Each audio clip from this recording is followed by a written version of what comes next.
नमः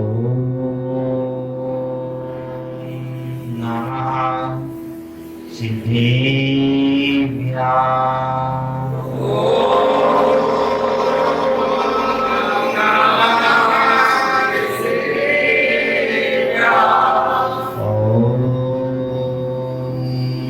नमः सिद्धेभ्यः।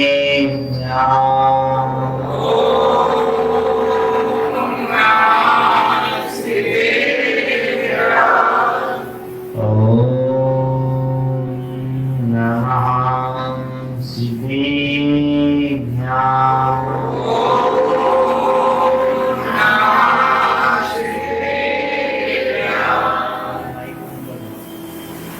ये तो सुगंध यहाँ निकालो, फिर निकालो। डबल डबल की डबल की लगा दो, गोल क्या नहीं है मतलब नहीं काम।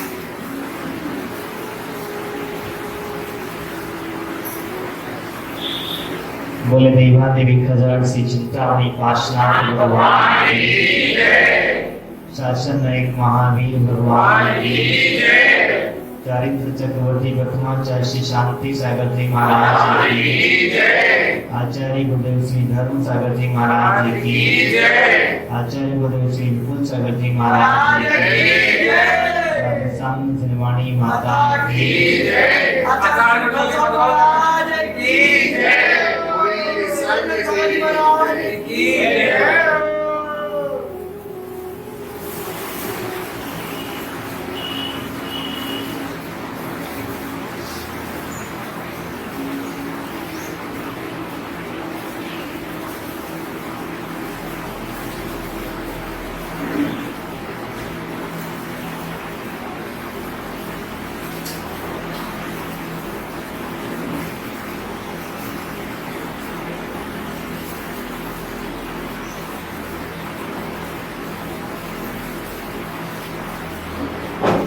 Resurrection journey का तीसरा दिन।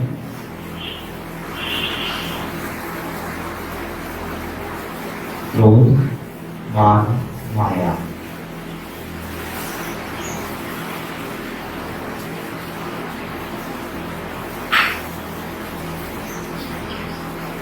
उत्तम आर्जव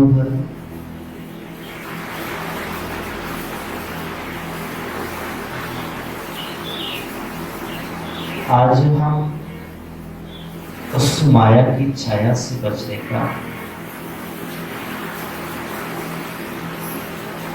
क्योंकि जिस किसी ऊपर भी उस माया की छाया पड़ जाती है उस व्यक्ति का जीवन बिल्कुल खराब हो जाता है। उस पर कोई विश्वास नहीं करता है। कितना भी कोशिश कर ले, वो व्यक्ति सत्य भी कहां पर भी क्यों ना चलता हो, तभी वह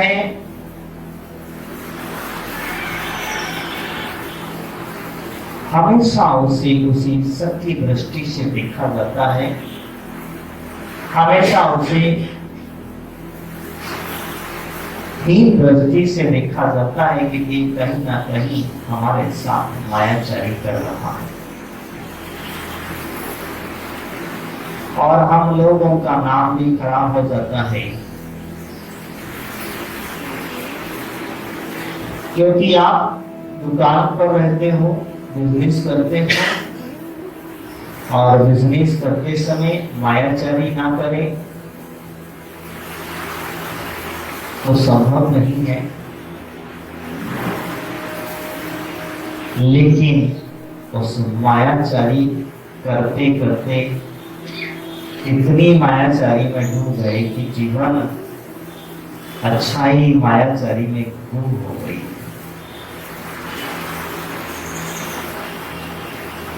मायाचारी करने वाला जीव लाख कोशिश करिए उस झूठ को छुपाने की, लेकिन वो छुपा नहीं पाता।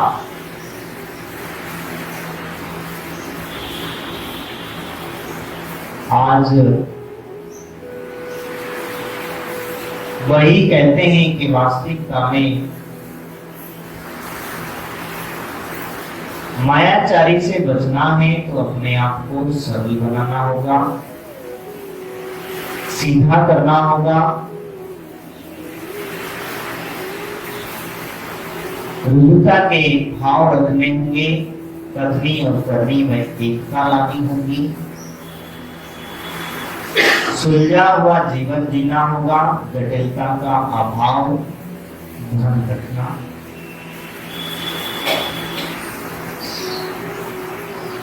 हमें अपने अंदर सरलता के भाव किस प्रकार से लाएं, ये विचार करना चाहिए।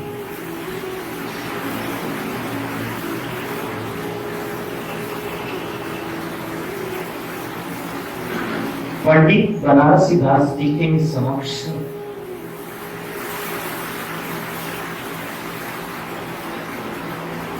वो प्रवचन में कह रहे थे, लोगों को बता रहे थे कि भिंडी नहीं खाना चाहिए।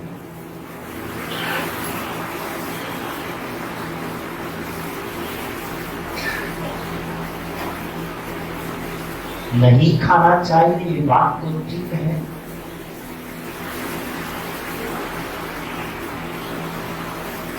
उसमें से उस प्रवचन को सुनते सुनते एक व्यक्ति उठा और खड़ा हुआ और पंडित जी से निवेदन करता है, पंडित जी एक बात बताइए, आपने हिंदी के बारे में इतना सारा प्रवचन दे दिया, इतना बड़ा व्याख्यान कर दिया, क्या आप हिंदी खाते हैं? पंडित जी के सरल परिणाम थे, क्योंकि पंडित जी को भिंडी सबसे ज्यादा पसंद थी, तो उनका त्याग भी नहीं था। उन्होंने कह दिया, मेरा भिंडी का त्याग नहीं है। क्यों नहीं है? आपकी बड़ा पुरुष भिंडी के बारे में बता रहे हो, बस ये मत पूछो। मेरी सरलता के भाव है, मेरे शुद्ध भाव है, मैं मायाचारी नहीं कर रहा हूँ, क्योंकि मैं मायाचारी करूंगा तो मुझे पता है कि त्रिंच गति में जाकर के जन्म लेना पड़ेगा, वो लंबी सूर का हाथी बनना पड़ेगा। इससे अच्छा है कि जो है सो है, कह देने में ही फायदा है। उन्होंने कह दिया, मैं भिंडी खाता हूं, मेरा त्याग नहीं है। बस जब तुम्हारा त्याग नहीं है तो हमारा भी त्याग नहीं है। इसका मतलब आप जो इतने भी दोष बता रही हैं वो सिद्ध शास्त्र के हैं। जिस दिन आप त्याग कर देंगे तो दिन हम भी त्याग कर देंगे। ये सरलता, विद्वान के अंदर की सरलता, मायाचारी के प्रति छल कपट न करते हुए बिल्कुल सीधा सरल भाव हो जाते हैं। इसकी आवाज को लो यार, हमारा बिल्कुल भी समझ में नहीं आ रहा हम क्या बोल रहे हैं, या फिर ये कल माइक हटा देना।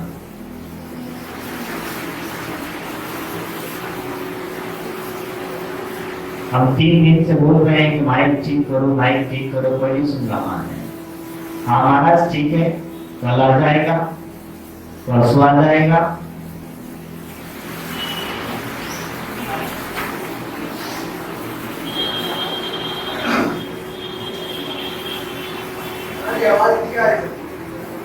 आप प्रवचन करिए यहाँ पर आकर के फिर।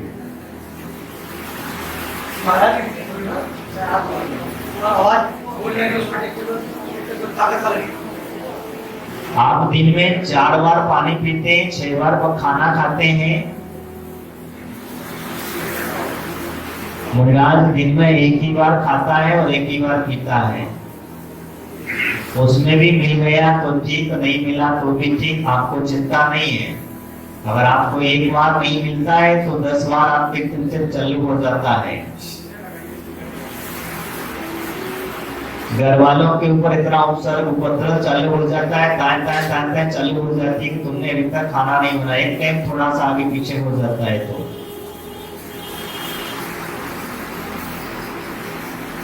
तो हमें व्यवस्था अपने अनुसार नहीं, सामने वाले व्यक्ति के अनुसार व्यवस्था बनाना चाहिए। अगर अभी तुम्हारे लिए हम व्यवस्था ना बनाए, जमीन पर बैठना पड़े, अच्छा लगेगा? बैठोगे तरफ जो बैठ सकते हो आप, तो क्या तकलीफ है?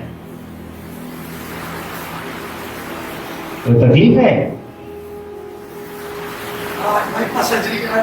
हाँ, बाईपास सर्जरी शरीर की हुई है, क्या हुआ है? बैठ जाइए। ऊपर से तो आप अच्छे दिख रहे हैं।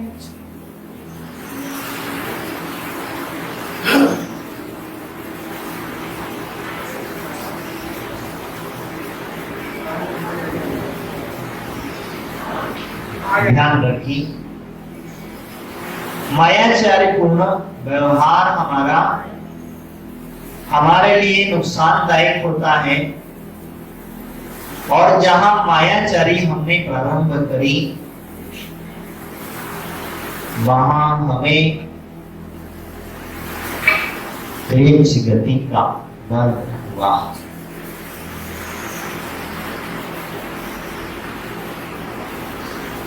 एक मुनिराज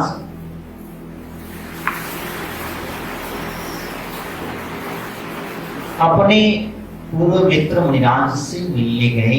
उन्होंने देखा उनकी बहुत घनिष्ठता थी, दोनों एक साथ मुनि बन गए थे, नजदीकी थे कि वो अलग अलग होने की वजह से अपनी धर्म साधना अपनी मुनिचर्या कर रहे थे। और मुनिचर्या करते करते उन्हें पता चला कि फला फला जंगल में मुनिराज अपने चातुर्मास योग को धारण किए हुए हैं।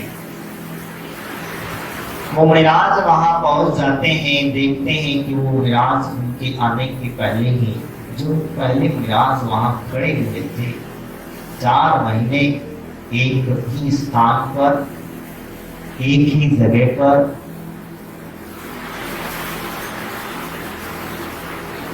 लोगों को सिर्फ पता था कि यहाँ मुनिराज साधना कर रहे हैं, ध्यानस्थ हैं। वो 4 महीने तक खड़े हैं, योग लगा करके खड़े हो गए हैं, और वो नहीं हिलते डुलते कुछ नहीं है। 4 महीने जिस दिन पूरा हुआ, उसी रात्रि के सुबह ब्रह्म मुहूर्त की वेला में जा करके सुबह सामायिक स्वाध्याय करके निकल कर चले गए। दूसरे मुनिराज खोजते खोजते वहां पहुंच गए। सुबह की वेला अंतर इतना ही हुआ है। वहां पहुंच गए और देखा कि अरे यहाँ तो कोई नहीं है, किसी ढूंढे कहाँ ढूंढे, किससे पूछे, कुछ नहीं। उन्होंने कहा चलो बहुत दिनों से हमारा मित्र थे पूर्व के, तो इन्होंने यहाँ ध्यान किया है, मुनिराज ने ध्यान लगाया, 4 महीने तक एक ही जगह खड़े हैं। उस जगह की ऊर्जा ही कुछ अलग होगी, तो वो भी ध्यानस्थ खड़े हो गए।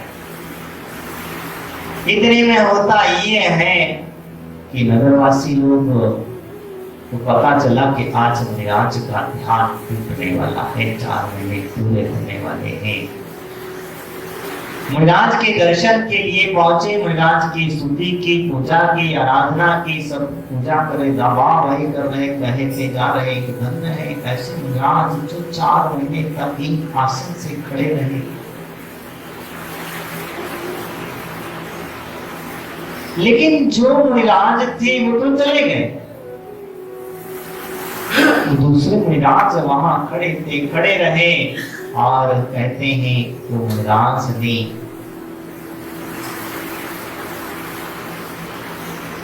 ये नहीं कहा कि वो मुनि मैं नहीं। क्या हुआ?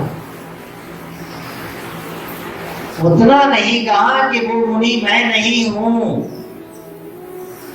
मान सम्मान की चाह में अगर मैं कह दूंगा तो लोग मुझे पूछेंगे नहीं। मान की वजह से लोग मेरी प्रशंसा नहीं करेंगे, इस वजह से उन्होंने अपने मुख से सिर्फ इतना नहीं कह पाए कि वो मुनि मैं नहीं हूं।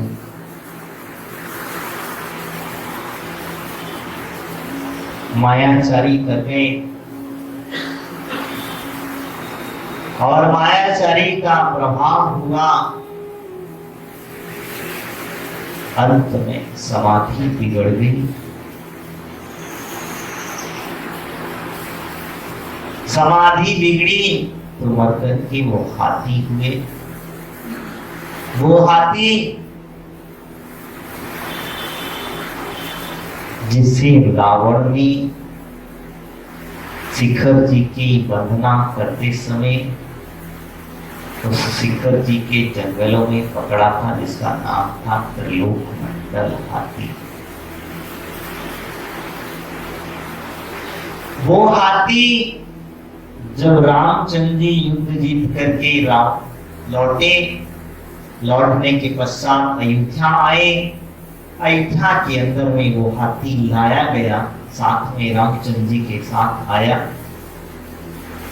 और वो हाथी को अयोध्या आने के पश्चात ही उसे अपना पूर्व याद आ गया, क्योंकि वो पूर्व में मुनिराज थे और वो अयोध्या के अंदर ही थे। अयोध्या के अंदर ही, वो जंगलों के अंदर ही वो ध्यान साधना की थी, वो आराधना की थी। उस हाथी को स्मरण हो गया और स्मरण हुआ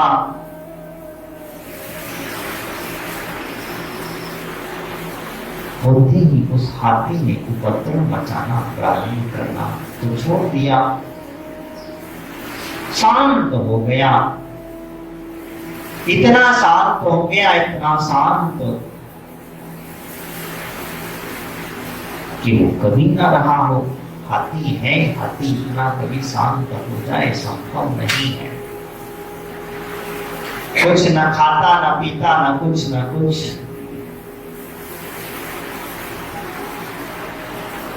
तब रामचंद्र जी थोड़ा व्याकुल हुए कि भाई इतना अच्छा हाथी क्या कारण है। महावत ने लाकर के बताया, रामचंद्र जी को बताया, नहीं पता चला। उन्होंने कुछ नहीं किया। उसी समय पर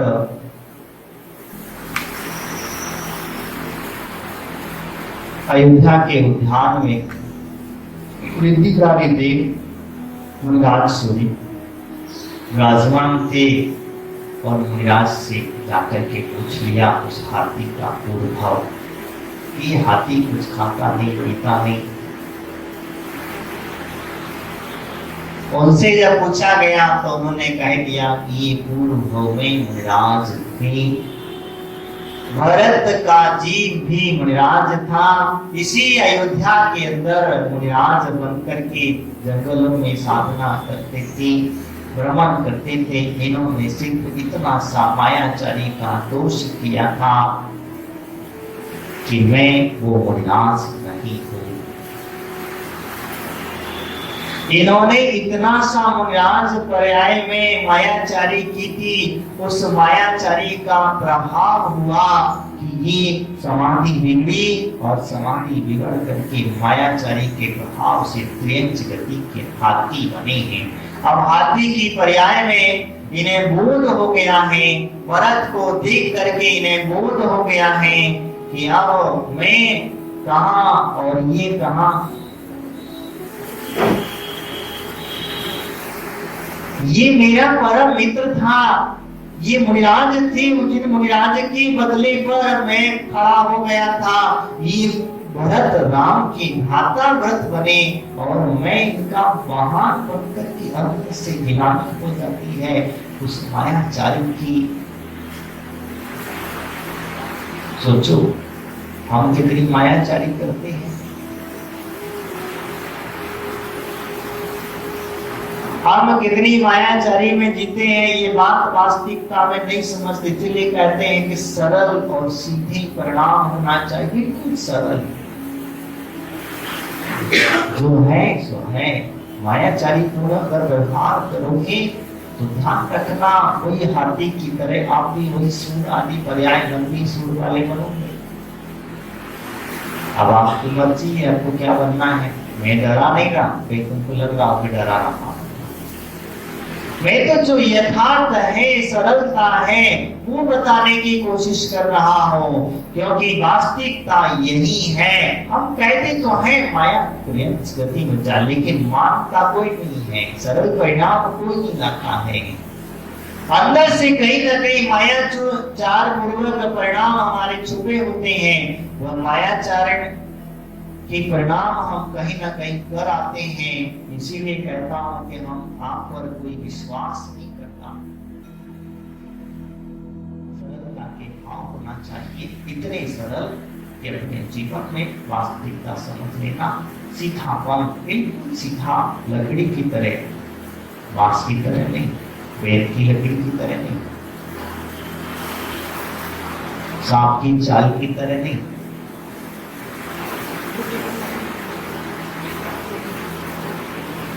क्या सीधा चाहिए। और सीधापन, आप कहेंगे बोले महाराज सीधा व्यक्ति को तो आज के जमाने में कोई भी बेच देगा, मैं नहीं बेचेगा। कितना बेचेगा? बेच लेगा तो उसका काम है बेचने का। कहां तक बेचेगा और कहां तक बुद्धू बना करके चला जाए, ठीक है, लेकिन एक दिन तू पकड़ा जाएगा। सारा दिन भर का, पूरे जितने भी समय का आपको बुद्धू बनाया था, आप दोबारा बुद्धू नहीं बने। एक बार बना सकता है। सीधे व्यक्ति को एक बार आप परेशान कर सकते, दोबारा नहीं कर सकते, क्योंकि आपकी बात को मान लेता है। इसीलिए मैंने कहा था कि वास्तविकता में कथनी और करनी हमारी एक होना चाहिए, क्योंकि हमारी कथनी और करनी एक नहीं है। हम कहते एक है और करते एक है। एक बार ऐसा ही हुआ, एक व्यक्ति भेड़ बकरी को चराने वाला व्यक्ति था। वो जंगल के अंदर से मस्ती करते, बस्ती पर बच्चे रहते हैं कभी कभी, और भी लोग थे उसके साथ में। वो लोग भी सब मिलकर के बस भेड़ बकरी चरा करके लेकर के आ रहे थे। और आते आते एक व्यक्ति पीछे रह गया था, और पीछे रह गया तो उसने चिल्लाना चालू करा, शेर आया, शेर आया, शेर आया।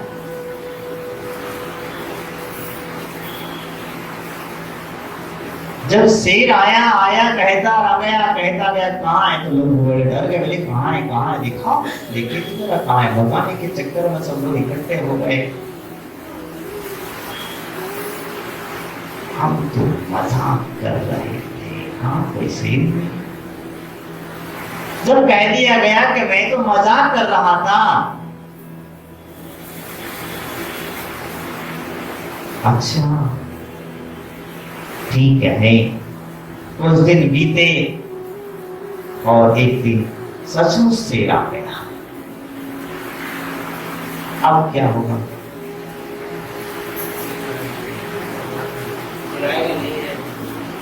चिल्लाता रहा, शेर आया, लेकिन कोई नहीं आया। शेर तो आया, कोई बचाने नहीं आ पाया, और शेर अपना गिरास बनाया चल दिया। कहना वही कहता हूं, इसीलिए कभी भी अपने रहें। कथनी और करनी एक रखना चाहिए।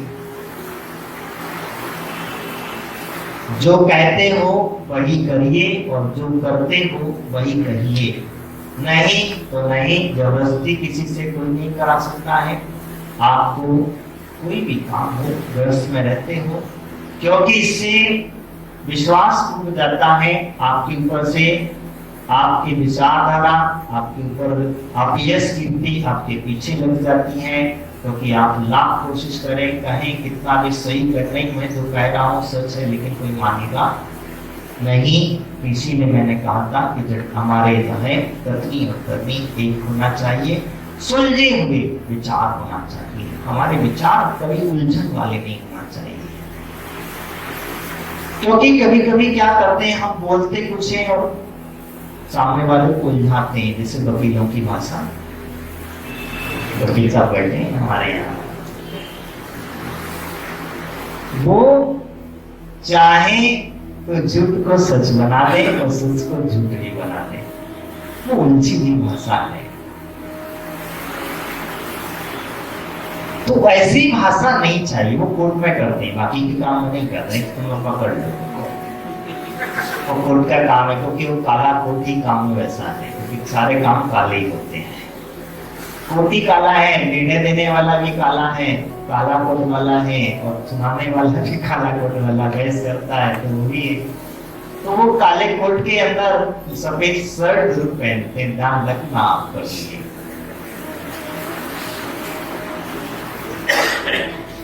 वो सफेद शर्ट इसीलिए पहनते हैं कि हम बेदाग हैं, हमारे अंदर मतलब दिख जरूर रहा है, हम अंदर से बेदाग हैं, ऊपर से काले जरूर दिख पहने हुए हैं, लेकिन अंदर से पूर्ण बेदाग हैं। इसलिए हम पर विश्वास कीजिए। और इसीलिए हम लोग कभी कभी उन पर पूरा विश्वास कर लेते हैं, और उनकी बात पर विश्वास करना भी पड़ता है। ना करोगे तो फिर काम ना चलेगा। लेकिन वो बात नहीं, हम यहाँ पर तो कह रहे थे कि हमारे सुलझा हुआ जीवन होना चाहिए। हम बिल्कुल अपना स्वभाव ऐसा बनाए, बिल्कुल सुधरे हुए की तरह। इसीलिए मैंने कहा था, वास्तविकता में ये आर्षो धर्म हमें यही कहता है कि हम अपने जीवन में मायाचार से रहित रहें, मायाचारी से दूर रहें, क्योंकि मायाचारी जहां तुम्हारी उजागर हुई वहां तुझसे विश्वास खत्म। वो शेर के बच्चे की तरह, जिस इंसान के शेर आया शोर मचाया। पहली बार तो आदमी विश्वास कर लेता है, दूसरी बार कोई विश्वास नहीं करेगा, फिर तुम कितना भी सचमुच फिर वो आ जाएगा। इसीलिए कहा, मैं आपसे वही कहूँगा, मायाचारी पूर्ण व्यवहार हमारा जो है वह तिरंच गति की ओर ले जाता है, और हमें तिरंच गति से बचना है। हमारे भाव तिरंच गति की ओर ना जाए, क्योंकि जो भी व्यक्ति का तिरंच गति का बंध हो जाता है, वही व्यक्ति मायाचारी करता है। ध्यान रखना, आप नियम लेते हो, व्रत लेते हो, संयम पालन करते हो, गृहस्थ जीवन में जीते हो, बस मायाचारी बन करना। जो है यथार्थ है, जैसा है उसी प्रकार से रहने की कोशिश करना। कोई किसी का कुछ बिगाड़ नहीं सकता है, ना कुछ हानि पहुंचा सकता है। अगर आपने सत्य को स्वीकार किया, मायाचारी जीवन को त्याग किया, तो कल आपकी यश कीर्ति गाई जाएगी। भरत चक्रवर्ती ने मायाचारी का त्याग नहीं, सॉरी, भरत राम के भाई जो भरत थे, वो मणिराज जब थे, और मणिराज की अवस्था में ही उन्होंने कई बार अपना जीवन मायाचारी पूर्ण नहीं किया। जैसे है, जिस प्रकार से है, सरल रहे। कहते हैं कुछ 150-250 कुछ रानियां थी, उनको उन सबके बीच में रह करके भी ब्रह्मचारी रहे। उन सबके बीच में रह करके भी एकदम सरल परिणामी रहे, राम के प्रति उनकी आस्था रही। कहे, भैया राम आप राज्य संभालो, मेरे तो वैराग हो गया है। लेकिन भाई का कहना था, इसलिए वो मानते रहे। वो हाथी का क्या हुआ, मैं जो आपसे कह रहा था, वो हाथी मर करके जब मायाचारी का बोध हो गया, बोध होने के बाद में उस माया हाथी के लिए व्रत दे दिए गए, और वो व्रत के प्रभाव से स्वर्ग में जाकर के देव हुआ। यानी वो तिरंच गति की पर्याय छूट गई। तिरंच के मन में भी ढिलानी आ गई। तो कभी कभी आप मायाचारी कर लेते हो, करने के बाद अपने अंदर थोड़ी सी गिलानी पैदा कर लेना। गलती हो गई है तो थोड़ी सी गिलानी ले आना, अंदर मन में भाव विचार बना कि मैंने ये काम गलत किया, मैंने जो मायाचारी की है वो गलत की है, मुझे नहीं करना चाहिए था, इसका दुष्परिणाम भी गलत मिलता है। इस भाव से समझ लेना। मैं आज इतना ही। बोले महावीर भगवान की। जगत माता की राधा संग सवाणी माता की। आचार्य गुरुदेव भद्रभाऊ सागर जी महाराज की जय। आज का नियम, आज सोने से पूर्व आधा घंटा नमोकार मंत्र का जाप करेंगे।